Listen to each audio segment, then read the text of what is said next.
Aujourd'hui, vous avez littéralement tous les outils en main pour réussir. On vit à une époque où l'accès à la connaissance est illimité. Grâce à Internet, vous pouvez apprendre n'importe quoi gratuitement à n'importe quelle heure depuis votre téléphone.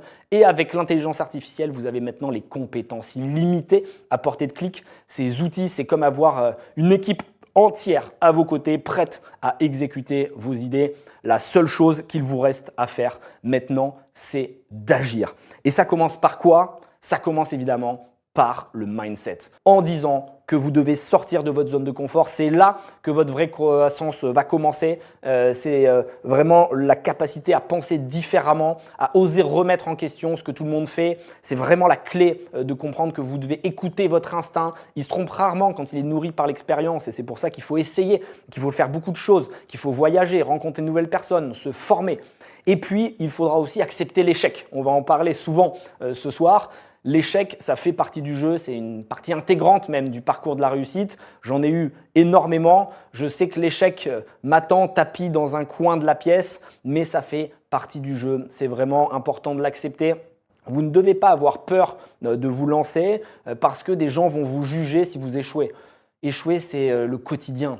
Tous ceux qui ont réussi de grandes choses ont échoué, que ce soit des sportifs, des businessmen, des youtubeurs. C'est vraiment la base. L'échec, acceptez-le. Et en étant passionné, vous allez voir que vos échecs vous font rigoler. Moi, je préfère limite échouer que réussir. Bon, j'exagère un petit peu, mais ce que je veux dire, c'est que quand j'échoue, j'apprends plus que quand je réussis parce que l'échec est reproductible alors que la victoire, jamais. C'est-à-dire que si tu refais exactement les mêmes choses qui t'ont mené au succès, tu n'es pas sûr de réussir. Alors que si tu refais exactement ce qui t'a mené à l'échec, tu es sûr de te planter à nouveau. Donc acceptez l'échec, mais soyez toujours passionné. Parce que si vous êtes passionné, vous ne ferez pas de burn-out. Pour moi, le burn-out, alors c'est un fléau et il faut faire attention, il faut que vous arriviez à trouver votre rythme, il faut que vous arriviez à trouver votre équilibre. On va en parler aussi parce que c'est important pour tenir sur le long terme. Mais le burn-out vient souvent, à mon sens, quand on fait un métier qui est très compliqué, qui ne vous plaît pas forcément, où vous n'avez pas d'épanouissement et qui ne fonctionne pas. Quand vous gagnez beaucoup d'argent, vous pouvez faire des burn-out, il y a des exceptions dans tous les sens, mais quand vous gagnez beaucoup d'argent et que vous travaillez beaucoup, mais que vous kiffez ce que vous faites, généralement, ça passe toujours mieux. Par contre, si vous travaillez énormément, que vous ne gagnez pas un copec et qu'en plus, votre métier ne vous plaît pas, bon là forcément c'est dur de tenir. Donc trouvez une passion parce que sans cette passion, vous ne tiendrez pas dans les moments difficiles, c'est évident. Je viens d'une famille modeste, sans réseau, sans ambition, particulièrement autour de moi. Mon père était contrôleur de train, ma mère était vendeuse. À 18 ans, je me suis retrouvé à la rue, sans argent, sans plan, sans soutien.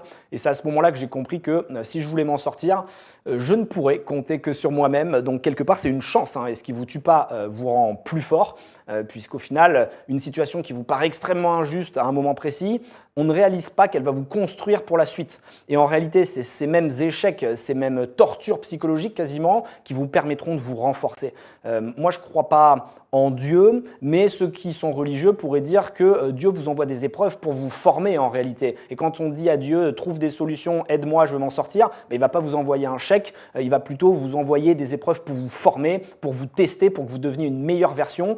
C'est la même chose en business. Si tu crois que tu vas lancer ton premier ta première startup et que ça va être une licorne, tu te fourres le doigt dans l'œil, tu ne deviendras jamais riche avec ta première boîte. Par contre, tu vas être riche d'expérience, riche d'échecs, riche d'apprentissage et c'est là que tout se passe. Bref, moi j'ai vraiment galéré pour revenir rapidement dessus. Je ne veux pas faire Calimero, donc ça va être assez rapide, mais c'est que quand j'ai rencontré une personne qui bosse avec moi d'ailleurs toujours, qui s'appelle Mélanie, quand j'avais, je sais pas, 18 ans, elle m'avait renvoyé un regard bienveillant et alors que personne ne croyait en moi, pas même mes parents, elle m'a dit « je pense que tu vas réussir et je pense que tu mérites de faire de belles choses ». Et quand vous avez quelqu'un qui croit en vous et qui vous soutient, ça change votre paradigme, ça change votre vision de la vie parce que vous avez une sorte de dette émotionnelle. Et quand quelqu'un vous soutient, tout peut changer.